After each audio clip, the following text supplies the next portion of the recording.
Hello YouTube fans, here again.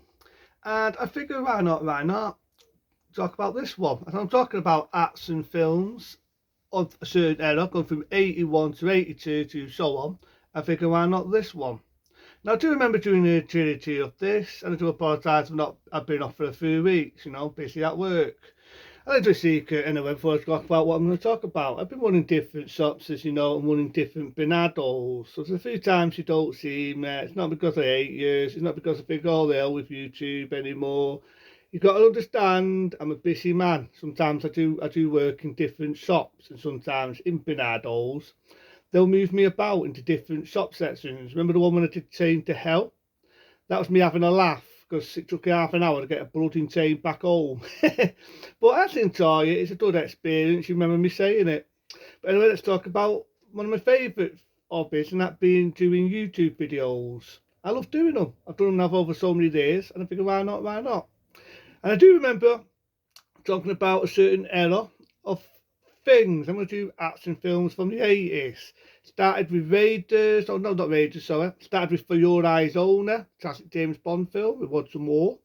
Then I went to Raiders of the Lost Ark, and I'm going to do this one. I remember doing it before, that being Mad Max 2, The Road Warriors. We got this a few weeks ago. It's a foreign DVD imported. It's still the same movie. I'm not sure it's going to have subs in it, or you're going to have Mel Gibson talking double dutch or whatever.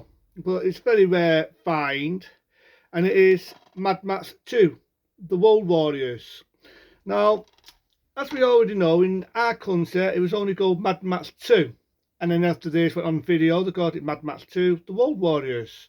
And I could be right, I could be wrong, but I know in its own country, that being Australia, as well as America, it was only called The Road Warriors. So even though it was a sequel, it was its own standalone film, where over here, it was considered a sequel.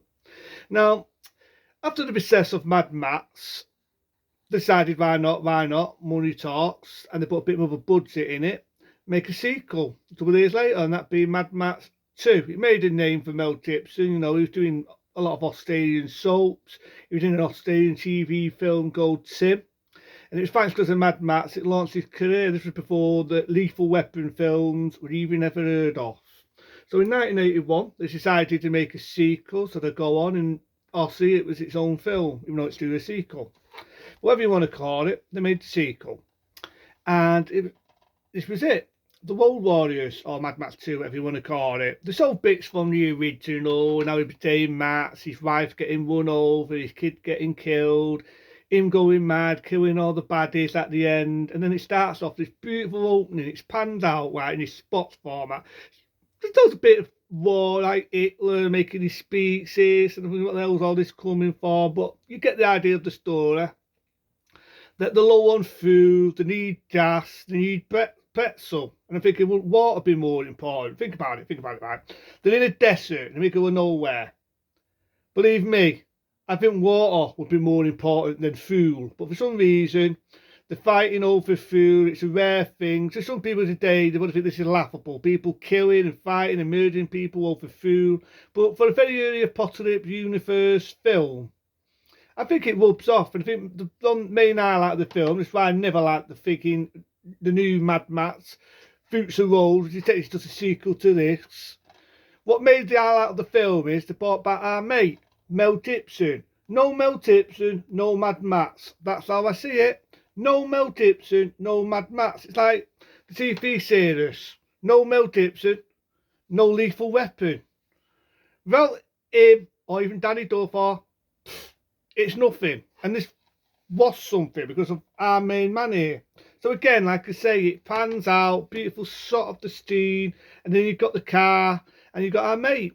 And you get an idea, it's a couple of years later, it's well in the future now, it's all apocalypse. You've got this one disturbing scene where Max finds his toy, makes his tiki noise, you've got this guy's arm, oh, you don't see anything. You in the mind, you think, what the fuck's going on there?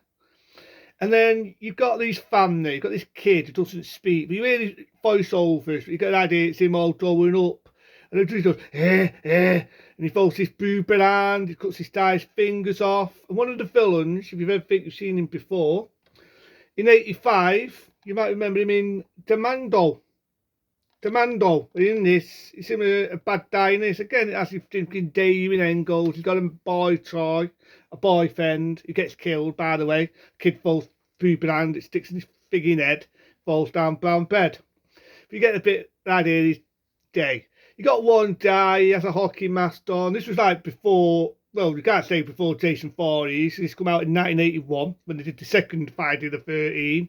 You could say the first one they have the hockey mask, is the throwing in this. It's all burnt up, and there was rumours that if you remember the one that made Mel Gibson's mate in the original Mad Max, when it gets all burnt up, they were supposed to have an idea that it was supposed to be him, but it never rubbed off. So to me, it was just a villain with a hockey mask. It was all burnt up.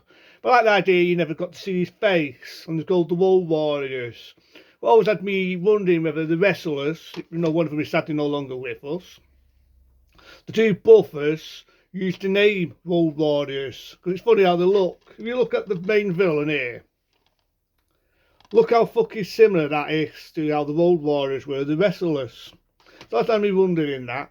But nevertheless, he meets these people and he helps them out.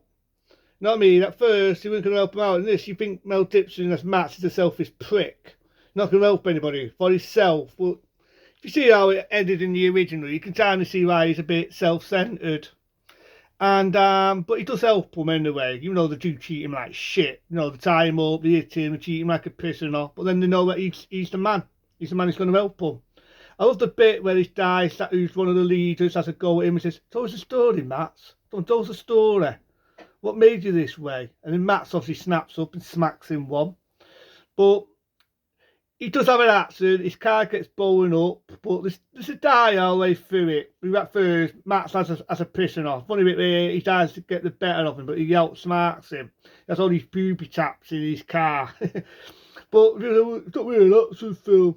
When it gets to the ending, this is when it becomes a top-notch action film. This is why, even though I do like Beyond Thunderdome, I felt this was more satisfying as an ending. And to me, Beyond Thunderdome at the end felt like a fucking remake to this film. It was a remake. The only difference is the car chases in this was better authorised, better action scenes, better everything. The car chases in this is bloody brilliant. So the mate gets killed, the one who says, "Tell me a story," he gets killed. He's got this Aussie dude, like pretty to look at.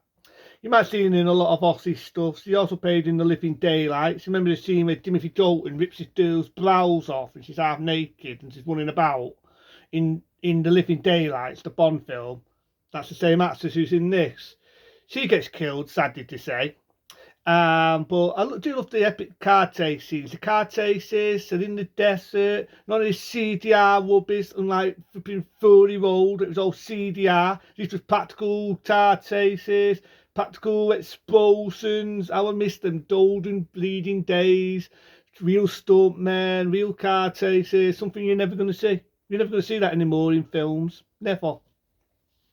But he outsmarts them all. The people ask, "Do you want to be our new leader?" He says no. It dies off. You hear no voiceover. It's supposed to be that kid. Goes black and white. End of movie. And I love it because they're all going to go to the promised land. There's no reason why I say that Beyond Thunderdome is a remake of this, Mad Max 2. Because they go to the promised land in Beyond Thunderdome. I don't know a bit about that. And then they find it's a shithole. It's not what they thought it was going to be. And Mel Gibson had its own reason of that. In this, he doesn't own the reason. They type off thinking they're going to go to Paradise City. And Max doesn't tell them. He says, "Learn yourself." And it leaves you thinking, do they find that dream? We all want to live in a world of a dream sometimes. We all know reality sucks. And I just love the way it goes black and white, fades off, and you get the end of the film. But this to me is a good action film. It's a damn good worthy sequel. In this, you go to America and Aussie, it's a standalone film. I think Mel Gibson still does a good performance as Max. There's a bit where he's all beaten up there. He shoots one of the baddies. It's here and there, it's a bit bloodthirsty, but it's not too in your face. It's all fast, quick shots. Again, it was an R rating in America, and in here it was 18. That's the reason why, even though I don't hate Beyond Thunderdome, I felt without it being the 18 rating, it sort of takes away that impact. That's why I love this film. To me, it was out of firing. I think I love the way Mel Gibson looks there with all the leather, proper biker's leather jacket, leather trousers. He's also doing a bit of a limp, which sort of like how it ended in the original, where he got shot in the leg and you would rise limping, just watch the original and how he got it. And I like the character. I think it's pretty good, and without Mel Gibson as Max, no Max. That's why I wouldn't love the future role. That would be a rant if it did that one. But this, on the other hand, it's a damn good worthy sequel. It came out in 1981, so it goes through my action films. But into them, be smart, be safe, and hopefully I'll see you again soon.